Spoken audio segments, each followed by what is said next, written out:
السلام علیکم۔ ہمارے یہاں لوگ تحقیق کرتے ہی نہیں، اور اگر کسی کے پاس تحقیقی بات ہو تو اس کی سنتے ہی نہیں۔ خیر، ابھی ہم بات کرنے والے ہیں لاہور شاہی قلعے یعنی کہ لاہور فورٹ کے اندر موجود ایک چھوٹے سے سٹرکچر، ایک چھوٹی سی عمارت کی، جس کو لوگ لو کا مندر کہتے ہیں۔ جتنی بھی آپ لاہور کی تاریخ کے بارے میں کتابیں اٹھا لیں یا ریسرچر کو دیکھ لیں، وہ سارے یہی کہتے ہوں گے اور کہہ رہے ہیں کہ لاہور شہر کی بنیاد رام کے بیٹوں رام چندر کے بیٹے لو یا لاوا کے نام پہ رکھی گئی، اور قصور شہر کی بنیاد اس کے دوسرے بیٹے قصو کے نام پہ رکھی گئی۔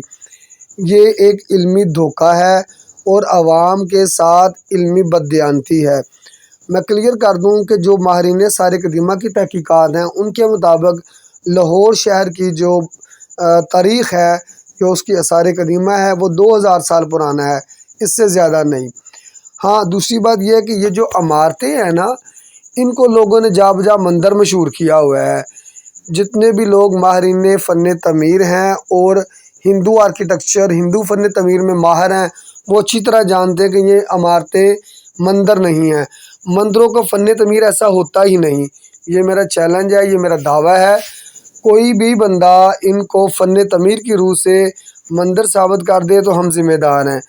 یہ مندر نہیں، بالکل بھی نہیں۔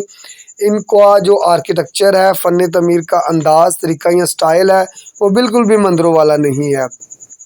پتہ نہیں کیوں لوگوں نے شاید کوئی سیاسی بینیفٹس کی بنیاد پر ان کو مندر کہنا شروع کر دیا ہے، لیکن اس سے ہو یہ رہا ہے کہ ہماری جو تاریخ ہے، آثار قدیمہ ہے، اور آثار قدیمہ سے متعلقہ جو فن تعمیر کا علم ہے، وہ بری طرح خراب ہو رہا ہے۔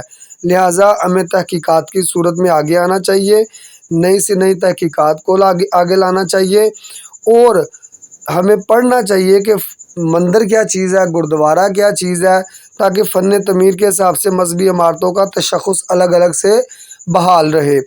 دوسری بات یہ ہے کہ لاہور شہر میں جو رام اور سیتا کی کہانیاں، اس کے بچوں کی کہانیاں، وہ بھی فیک ہے۔